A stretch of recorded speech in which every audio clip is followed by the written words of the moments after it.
Welcome to today's episode of the Talking Transformation podcast's COVID-19 Diaries. Today we hear from the City of Cape Town's Tim Hadingham.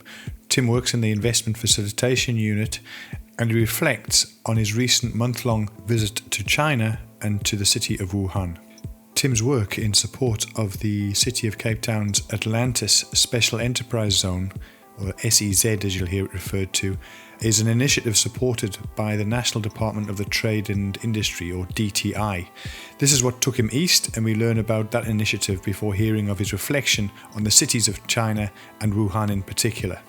Wuhan is acknowledged as the ground zero of COVID-19, and we hear about Tim's observations whilst he was there and now when he's looking back from his home here in South Africa.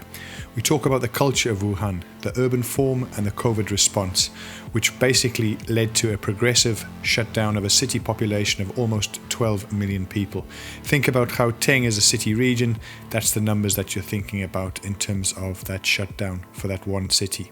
We're joined by our fellow podcast host, Catherine Stone, and together we discuss not only the China experience, but look closer to home here in South Africa, the lead up to the lockdown on the 27th of March, and the possibilities and health and socio-economic challenges facing South Africa now and in the future.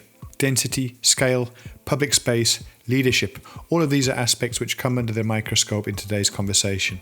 There's also a few lighter moments to lighten the serious narrative, and as always, we hope you enjoyed the episode and welcome any feedback via our Twitter platform via @TalkingTransfo and the number 1. In the meantime, continue to play your part in flattening the curve and then Kose Sikelele I Afrika. Enjoy the episode. So it's Saturday afternoon, just gone 12 o'clock, and I'm joined on the line by two colleagues who are also in Cape Town. Today we have Tim Hadingham in Somerset West and Kathy Stone in Sea Point. Kathy, let's start with you. How are you keeping? How's the family? Is everybody well? Yeah, we're very fortunate. Hi, Pete and Tim. Yeah, we're very fortunate that we are well.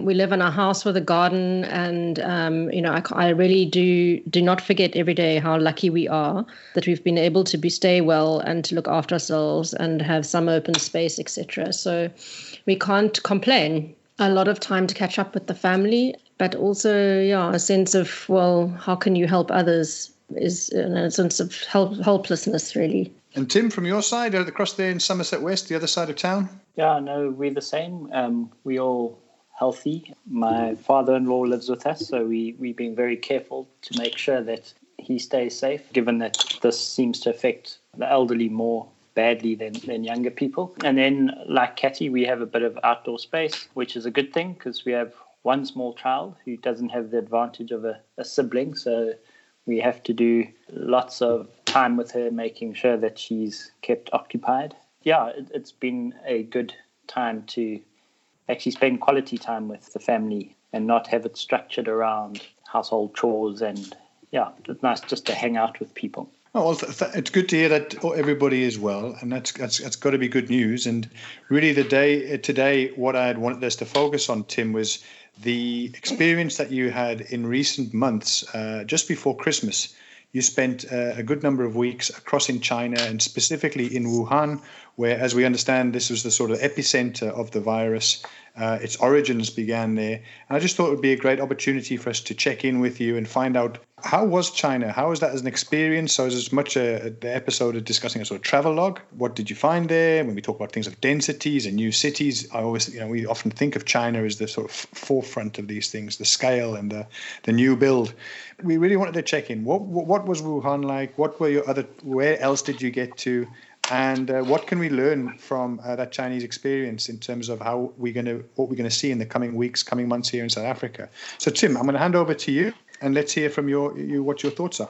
Yeah, thanks, Pete. I think just to start off by saying that I got the city got an invitation from the Department of Trade and Industry, specifically the Invest South Africa unit, Invest SA, which basically coordinates a lot of the investment promotion and facilitation for the country. The DTI has an agreement with the Chinese government that delegations go across to China to different cities throughout the year for training and capacity building. It's fully funded by the Chinese government, so obviously quite a big chunk of it is a propaganda exercise. China basically saying, we big, we here, we serious, and we want to, do business with you.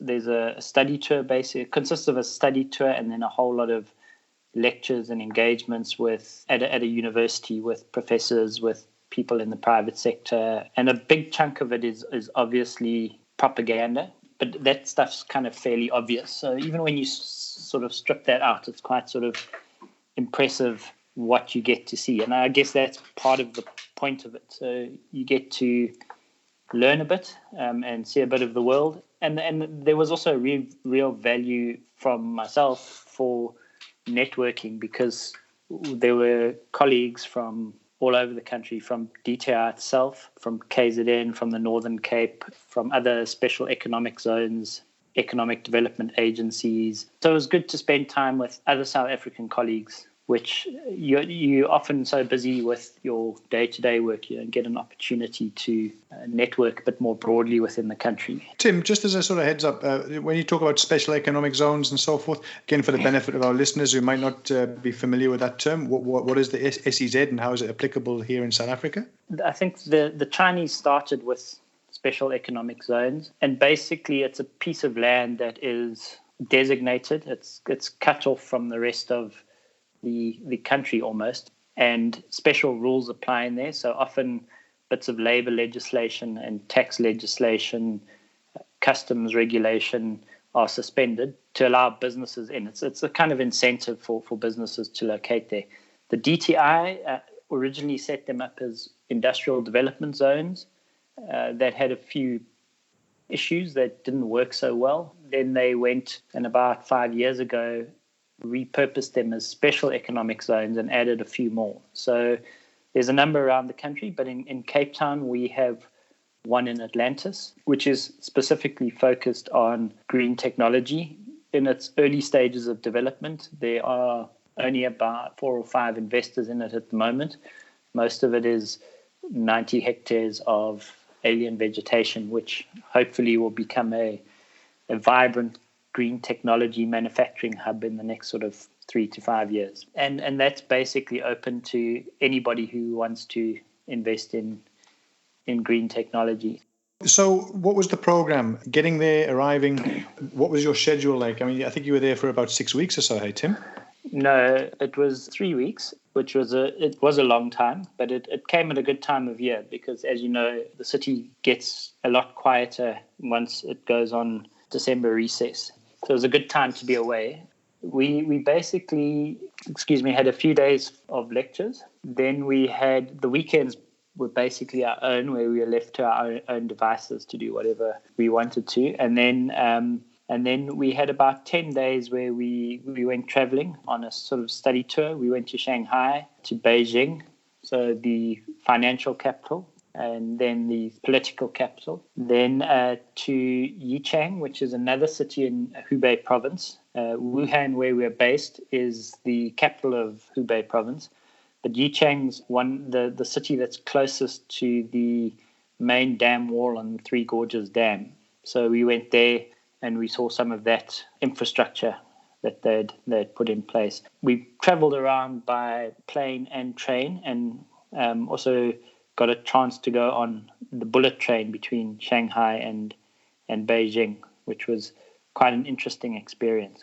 Again, for the benefit of our listeners, most of whom would not have been to China, I mean, what do you see when you're in these cities? Let's say the density, the scale, the extent, and the different sort of integration of different income groups. What does it look like there? I mean, I don't know what I was expecting, but I was quite blown away by the level of modernity, I guess, is what you'd call it. That these are super modern cities, like you say, incredibly dense, with housing that in massive skyscrapers, 7, 8, 9, 10 clustered together in sort of fairly close proximity. Part of the lectures was on the Chinese development path and how over sort of 70 years they'd shifted from this sort of rural peasant economy to a sort of seriously modern urban economy. And you could actually see that when you were traveling between the cities in the trains, how the rural areas looked like they had been depopulated. You passed small villages with half the lights in the buildings that were on, which, I don't know, there may have been people in the other buildings. And then you came into the cities and you realize how many more people were located in the city. I mean, some interesting stuff that, there was housing stock being demolished, which we would absolutely kill for, sort of 3, 4, 5-story kind of walk-up stuff, which looked like it was in fairly good condition, but it was being replaced by 30, 40-story, much denser urban residential accommodation. Like you say, the scale of it was just sort of phenomenal. And when we went on various trips on the study tour component of it, you just sort of sit and you drive and you drive and you drive for like an hour and you just see skyscraper after skyscraper. It's really, phenomenal.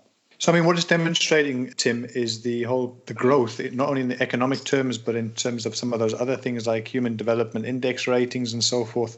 I think, we've seen massive changes in lifestyle, changes in the ability of millions of Chinese to be part of the economy in a more direct and sort of beneficial way. Is that what you saw? Is that what you understood? Yeah, and I mean, part of it was the approach was sort of, I guess, twofold. It was to mobilize this massive potential labor force and bring it into the cities where it can be deployed in modern economic activity. Tim, I don't know if you've seen the documentary American Factory that came out last year. And what I found absolutely fascinating about that was it basically tracks an American factory that goes under and closes and then is bought by a Chinese company and gets up and running again with management that starts off as largely a mixture of Americans and Chinese, but a lot of Chinese labor brought in, and then becomes more and more Chinese managed. And then it has this footage of a sort of study tour of the Americans working for the company to China to see the factory and how it runs there. And what I found absolutely fascinating about this movie was the kind of cultural differences between the American workers and the kind of the legislative framework around employment in the US and vis-a-vis China. But then what I also found interesting is, to think about South Africa and its kind of legislative framework around labor relations and labor rights in comparison to America, which is I guess far less, one might argue for different wording, but less progressive than South Africa's labor legislation. So it does beg a lot of questions around the Chinese model and replicability elsewhere. But it also begs the question around, certainly when one, from the perspective of the movie, looks at the quality of life of the Chinese people working in China. There were examples of workers that see their families once a year because they've moved into these large sort of industrial settlements. And in a sense, from a kind of a Western perspective, not a lifestyle or an economy that I would want to live in, notwithstanding its success and the prosperity. So, just given that, I was interested it really is a fascinating documentary, but I'd be interested in your perspective, having actually been there yourself and obviously knowing the South African context very well from an economic and labor perspective. For me, one of the disappointments was that we didn't have a lot of interaction with Chinese people apart from people from the university. There were a number of sort of young students studying business science that volunteered to sort of tag along with us and help us out with language issues and things like that. But, they hadn't entered the working environment yet. They were mainly volunteering so that they had an opportunity to sort of improve their English. So we didn't have a lot of interaction. Few sort of factories that we did visit, it was indistinguishable from, for instance, the Hisense factory, which is a Chinese company in Atlantis. People working, assembling TVs, assembling robots in the one factory that we went to. On the surface, nothing unusual. Like you say, the living environment, they certainly wouldn't be sitting where I'm sitting now, looking over a large garden with an oak tree in it. They live in very small flats. One of the interesting sort of responses to that is just how public space is used. So if you, quite often after supper, I'd just go for a walk before I went to bed, and you It was fairly cold. We were in the middle of winter. And in all these little squares and public spaces, and there were literally hundreds of people in little groups. Somebody's got a speaker and they're doing square dancing, and people of all ages, from sort of 30s to sort of quite old people, sort of making use of this public space, sort of finding some kind of community connection, recreational connection. In Yichang, which was the city near the Three Gorges Dam, we stayed next to the Yangtze River, and there's a linear park that runs for a long way along this river. And I went for a few runs along it, and it was just amazed to me that park at all times of day was being used almost continuously by people playing basketball, groups of elderly women doing these dances with fans, little groups of people singing karaoke, little classical music quartets going away. Just a very much more connected use of public space than you see, for instance, in South African cities. And I guess that's a response to the living environment, which, although I haven't seen it, I understand to be quite small and cramped. And yeah. Certainly this issue of public space, I would imagine, is going to become one of the big issues of post-COVID South Africa. Where is it? How is it maintained? And how are we looking at that for our communities across the city? It certainly seems to be a common factor that is coming up in each of these conversations, particularly if we start talking about density in a sort of perspective where we are wanting to upscale densities in certain areas that are strategically located, and obviously going hand in hand with the extreme densities that we've seen in some of our informal settlements and the amenity available to them. So, I mean, these are some of the things that I think we're going to be tracking for quite some time. The question of public space in South Africa is a fraught one. The city of Cape Town has had a long-standing program of trying to build dignified public spaces in areas that have historically been neglected or not planned at all. And, I would say that it's been an all-round failure to find a way through the silos of a bureaucracy to figure out how to manage and nurture these spaces as public spaces that can play quite a critical social role, but also probably an interesting role, in the context of now in relation to public education and awareness campaigns. On the one hand, I guess the question is, how will people interact in public spaces differently as a result of this experience? And perhaps things won't change in the end, because I think there's a very natural human desire to engage. How do we really learn also that there's a value to public space?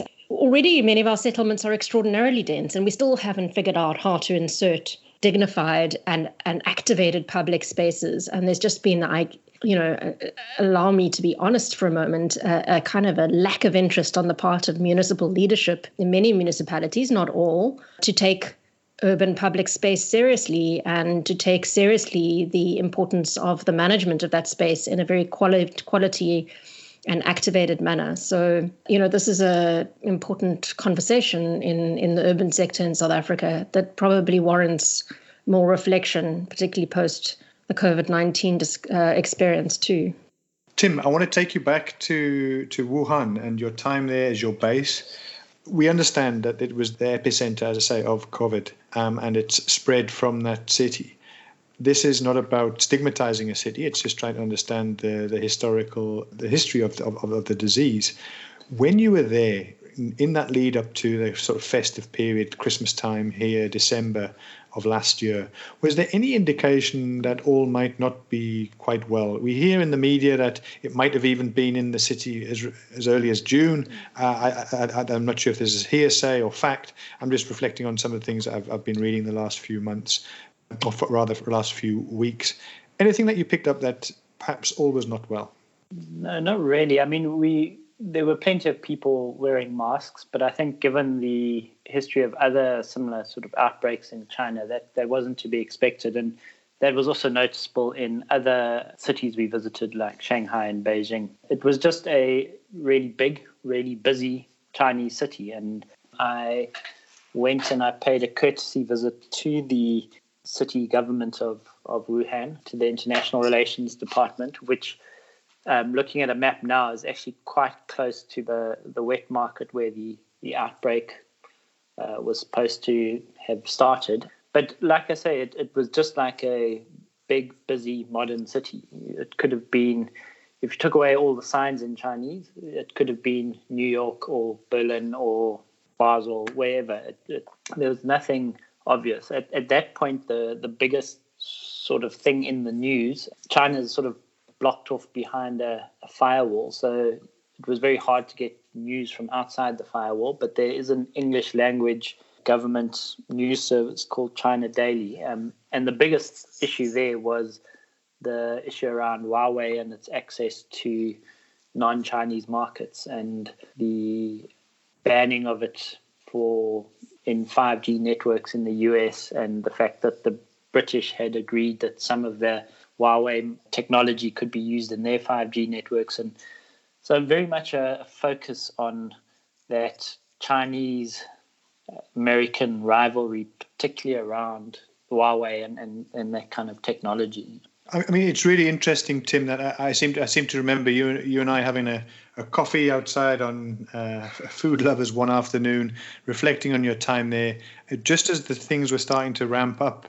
I think it was early January in Wuhan, and we were sitting there in Cape Town having a coffee. And I mean, did it come as a surprise to you how quickly things changed? And all of a sudden we start to hear about Wuhan being locked down. And I mean, it's a city of it's double digits millions, isn't it? It's 12 million or so people. I mean, so locking down a city that is 4 times the size of, or three times the size of Cape Town, is as big as the Gauteng conurbation. That's a massive undertaking. So did it come as a surprise to you, Tim? It didn't really, because one of my big takeaways from the whole trip was sort of how state resources and state power can be deployed rapidly in pursuit of a developmental kind of goal. So that, and plus the sort of some insights from the security briefing that we had as a delegation before we left, it didn't surprise me. I think South Africa has a much more democratic, consensus-driven approach to governance, whereas the nature of Chinese governance is much more top-down, and they direct the way things are going to happen. So the speed with which they moved, I don't think is unusual if you look at some of the other things, and maybe I could just sort of mention a few of those. That a lot of the sort of growth path that China's been on has been a result of sort of highest level of government being quite clear about where they want to go as a country on a development growth path, and then deploying the resources at their disposal to really create the infrastructure and what is needed to enable the achievement of that goal. So the best example of that is we went to the Yangshan deepwater port, which if you Google Shanghai on Google Maps and you go to the southeast of the city, you'll find it, a nice visual of it that sort of kind of communicates better what exactly or how amazing that is. So the problem they basically faced was that there was some of the big Panamax and post-Panamax container vessels couldn't get to the traditional Shanghai ports. So their response was to build a port where those vessels could reach, which happens to be 22 kilometers off the southeast coast of Shanghai. So we got on a bus and we drove out of Shanghai, rush hour traffic. So I recognize that from Cape Town. That's another big city thing that's not unique to us. And onto this bridge that just heads straight out to sea for 22 kilometers. And the bridge ends at a small cluster of islands that have been infilled in between them. So I think the original size of the island of these islands was 1.7 square kilometers. Now it's about 20 square kilometers. And there's 8 massive container terminals, including one that's being run by artificial intelligence and driverless trucks. And basically that was one of the, that seems to be how the Chinese government drives things. They see the developmental goal, and then they put in place the infrastructure to achieve that, rather than we tend to take a much more consensus-driven, let's pilot this, let's talk about the results, and often those pilots and things don't go anywhere. The Chinese government really sort of backs that kind of infrastructure-driven. So when it came to the outbreak and you started seeing these things on YouTube of 1,000-bed hospitals being built in 12 days, like before that would have amazed me, but now I kind of understood it a bit more in its context, that that's the way the government works. When something's needed for the national benefit or the economic benefit, then it gets it, And interestingly enough, it doesn't seem to have resulted in a whole bunch of white elephants. It's really been focused around infrastructure that supports economic growth, or in this case, a health outcome. Yeah. Kathy, did you want to come in at all here to talk about issues of data and the way that data might have been used in China? Yeah, thanks, Pete. I mean, I am interested in, there has been, I don't know, for lack of a better word, rumors that actually the Chinese government's response in the beginning was quite slow till there was pressure to recognize the urgency and the risk around the spread of the virus, and then clearly a very rapid response. And so I would be interested in what Tim's perspective is on. There is a lot of information. There was clearly quite a lot of research undertaken by Chinese medical researchers, but at the same time, there's a lot of questions around how much of the data that is available coming out of China is trustworthy, or is in actual fact the full picture. And I don't know whether it be diplomatically problematic for Tim, but to reflect on data in China and sort of being able to understand the full picture. Yeah, I'm not entirely sure, because I mean, like I say, there is this firewall, and it was possible to get through it. That was one of the things that amazed me, that this prosperous economy managed to sustain itself without having access to Facebook and YouTube and all the kind of things that we take for granted. And in order to access those and get into contact with, family, there were ways, but, they weren't necessarily easy. And you had to rely a lot on state media. And there was this one English language news station called China Daily that obviously it's government controlled.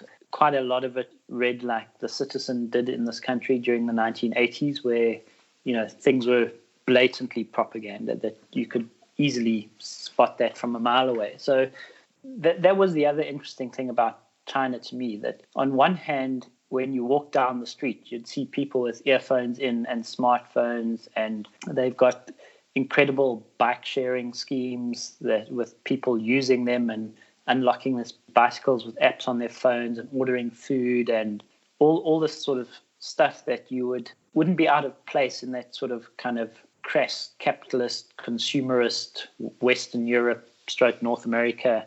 But on the other hand, and it was part of the security briefing, that you almost inevitably tracked from the moment you enter the country on CCTV cameras. So there's this very modern Western kind of appearance to a lot of things. But on the other hand, you're also aware that there's this sort of stereotypical communist control environment going on where you tracked, where you're being looked at. And a lot of these cameras are apparently equipped with artificial intelligence. So they don't even have human operators tracking you. It's just a machine looking to see where you're going. I wouldn't be 100% certain that whatever comes out of China would be 100% correct because of the nature of government. I don't know what more to say on that, because I'm not familiar enough, I guess, with the data, or I don't think there's a lot of independently verifiable sources like you would get, with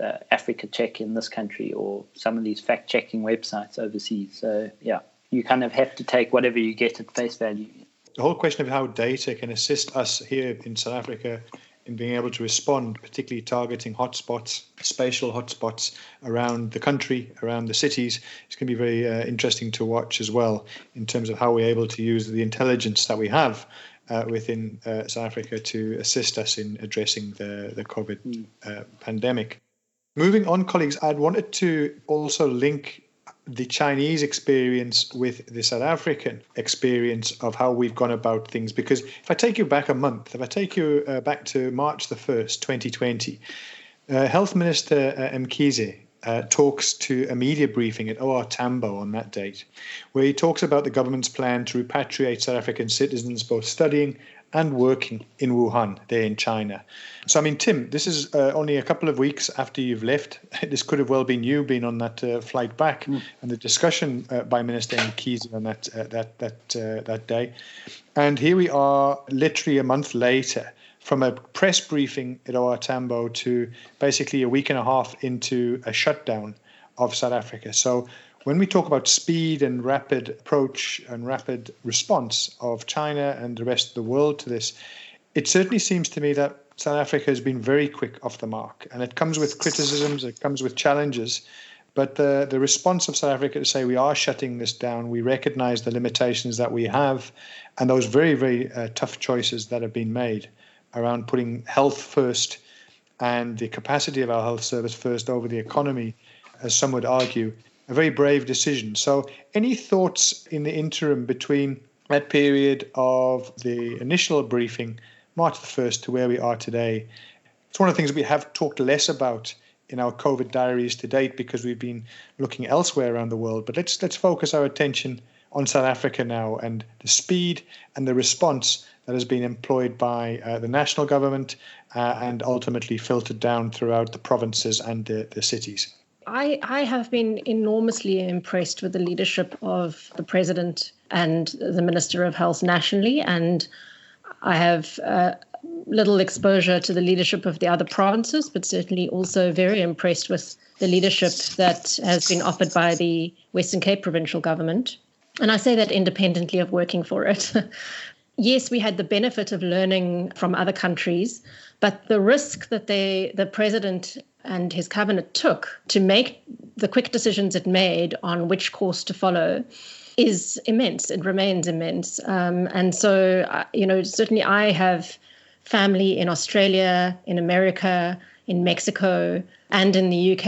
And on the family WhatsApp chats, everyone has commented on how decisive and impressive the leadership of South Africa have been in comparison to the countries that they're living in. In Australia, they talk about each state has different rules, and yesterday the beaches of Sydney were still full. In the US, of course, there's quite a lot of media attention around the slow response on this part of the state. In Mexico, they have a lockdown, but people on the ground are saying that's not really being enforced. So, and probably difficult to enforce it for similar reasons to South Africa. But we can't know whether they were right or wrong in the extreme decisions they took. But as much of what is being written about the virus says, rather be safe than sorry. And I think that's the take that they've taken. And I think also we've really seen the strength of our medical institutions and medical research and regulatory institutions, not least the NCID. And they clearly have played a very strong role in guiding our leadership and a very evidence-based role. So I've been very impressed with them. I recognize that there are flaws, and they were predictable, and the struggles are real in relation to people living in informal settlements.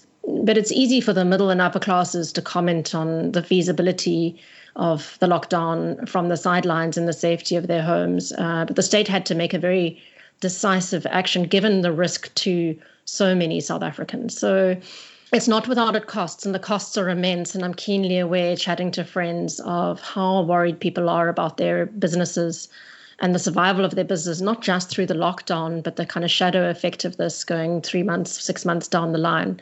It's a massive risk we've taken. I'm less in touch with how well the kind of allocation of funds to support businesses through the Solidarity Fund, etc., are working, and whether it may be too soon to tell. I see that the US response is quite quick on that front. But it's not easy for the poor, and one is very kind of concerned around families living in those circumstances.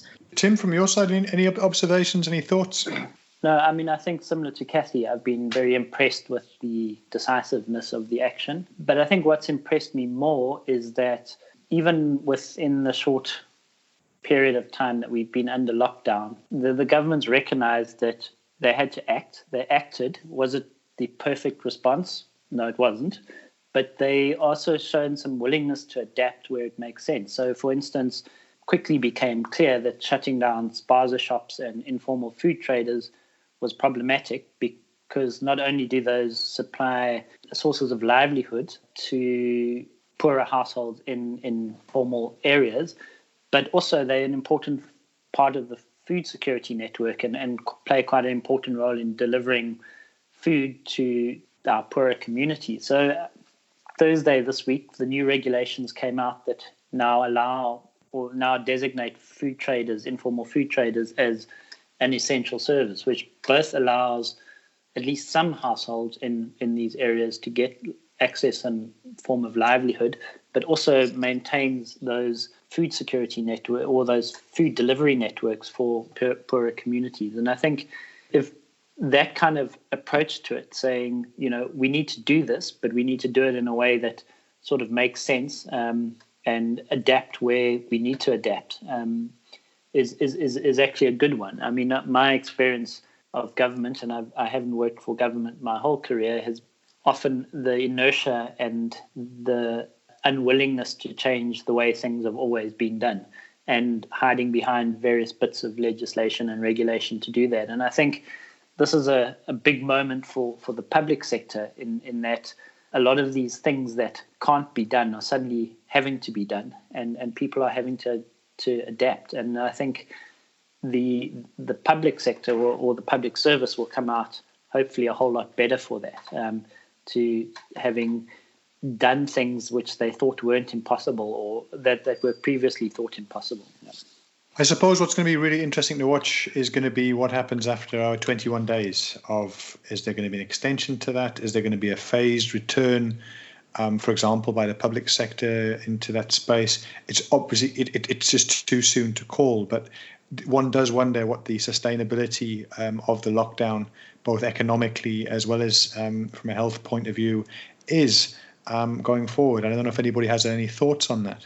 I imagine we can't afford to extend the lockdown from an economic perspective. And so that decision is going to be a very, very difficult one on the part of the state. But I think we will see a lot in the next week around the data on infection rates and to what extent one could manage a phased return to normal, although that's a new normal that doesn't actually just then exacerbate the spread of the virus. So I think I really wouldn't want to be the president by any stretch of the imagination in the next week or two.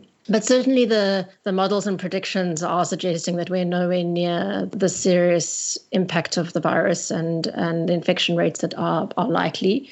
But there is some optimism around the data saying. But a lot of people are saying that, now we'll start to see whether people are getting sick from what exposure they may have had prior to the lockdown. So I think this week is going to be very telling, and certainly the work of all the tracing teams, etc. So it'd be very interesting to see what the outcome is in the week after next. But I think anyway, I'd be interested in Tim's perspective. I think a whole lot of things, as Tim has mentioned, in the public sector, but I imagine too in the private sector, a whole lot of things have become possible that no one really sort of bothered to get their heads around, working from home, etc. As a mother of two young children, working from home and housekeeping and home learning is not something I aspire to. But for many, working from home has probably had a massive impact on their stress levels, on their income and their disposable wealth,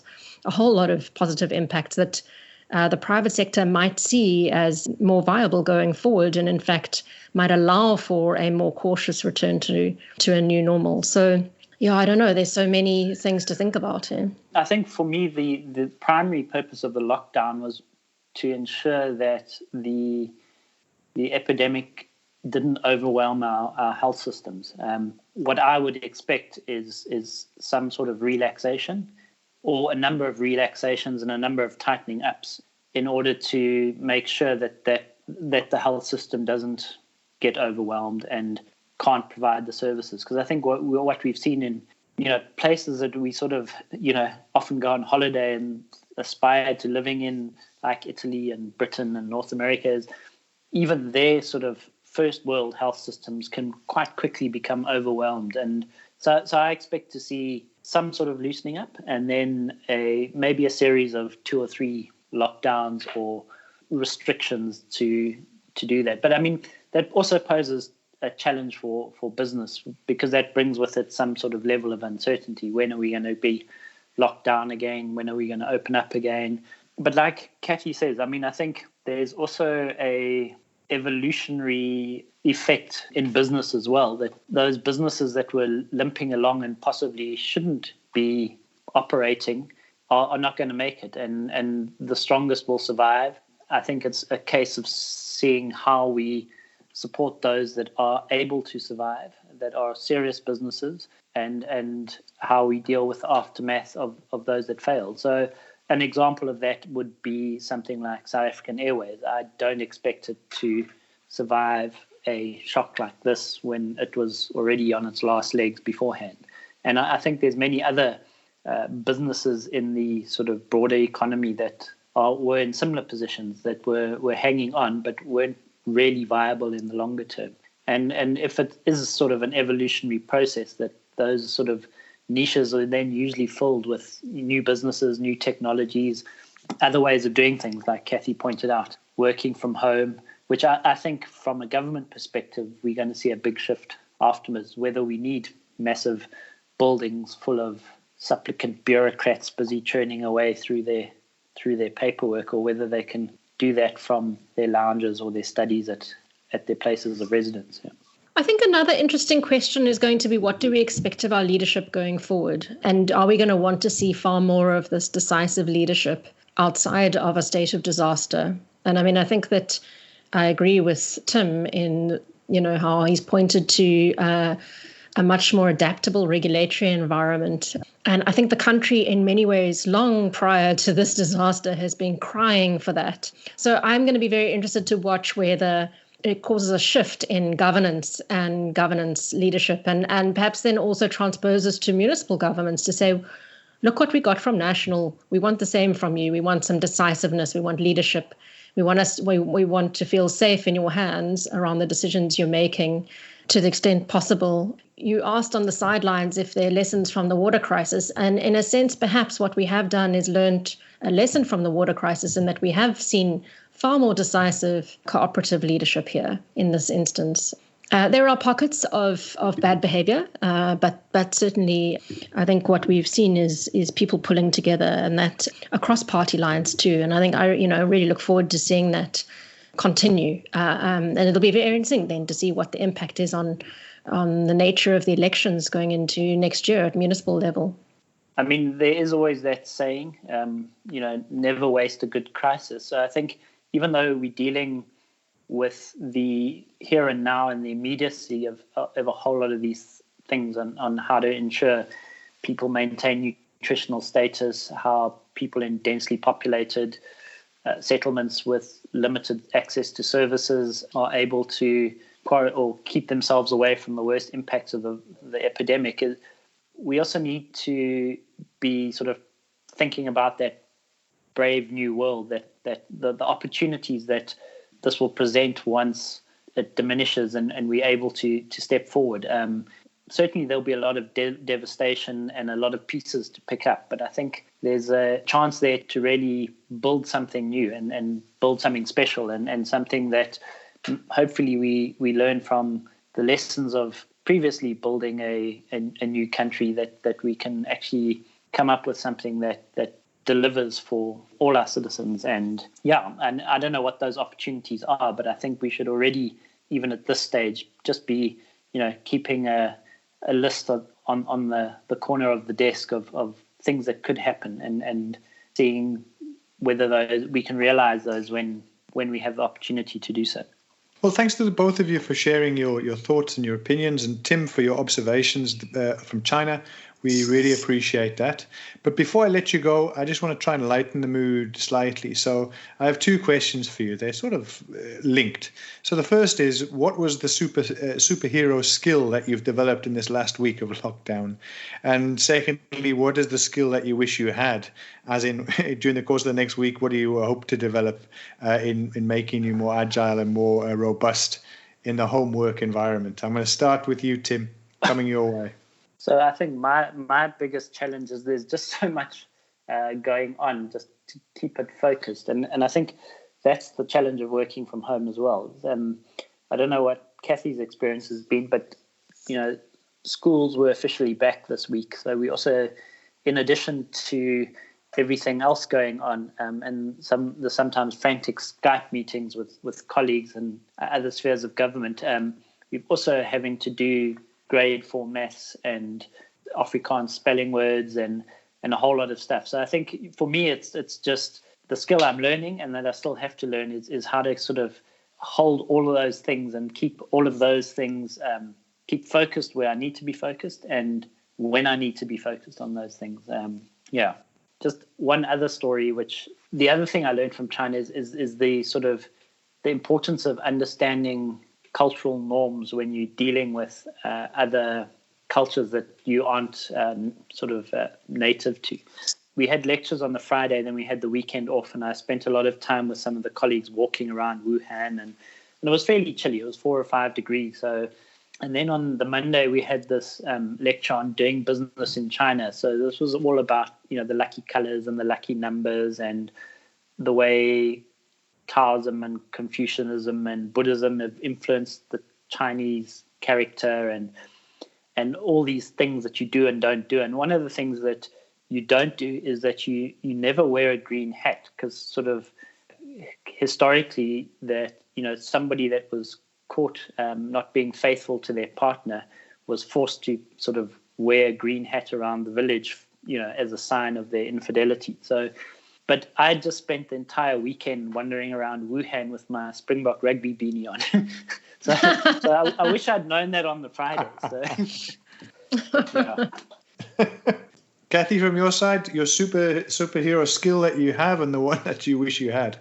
Actually, I think the one I'm learning is to make some decisions about what's important. You're trying to juggle keeping the house clean, looking after the kids, keeping up with the schoolwork like Tim mentioned, and then keeping up with work. And you can juggle all those balls and try to be best at all of them. And you have all these ambitions because you're at home. Oh, I can get a whole lot of reading done. I can get a whole lot of focused work done on work stuff. But actually, this is an extraordinary opportunity to spend really quality time with the family, as Tim mentioned. And you can't do it all. So I think the superhero skill to learn is just to be kind to oneself and say, look, you're not going to be able to do it all. You're not going to be able to do it all well. So don't lose the opportunity to really be kind to oneself and say what is really important right now. And there's a lot of literature coming out around what's important is to nurture everyone's well-being in the family and their psychological well-being, not only their physical health.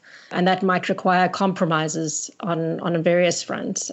And those compromises need to be made, because I think also what this lockdown period is doing is building some resilience amongst the family going forward for whatever that forward looks like. The skill I wish I had was mopping. I've learnt that I am terrible and I have no idea. And I'm deeply grateful for the people who helped me. And I've really got to learn how to do that properly.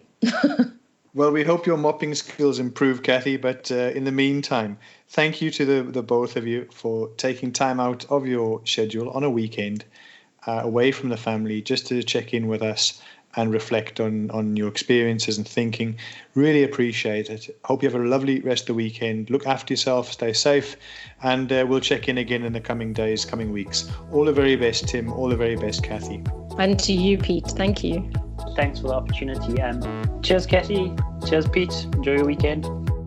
We hope you enjoyed this episode of the Talking Transformation podcast. Please engage with us and let us know your thoughts on this episode. You can do so via the Anchor podcast platform. There's a voice message function available via the app. You can also follow us on Twitter via Talking Transfo and the number 1. So Talking Transfo 1. Our theme music is kindly made available by Tribal Need. Find out about the music, the street art shows here in Cape Town and Europe via tribalneed.com.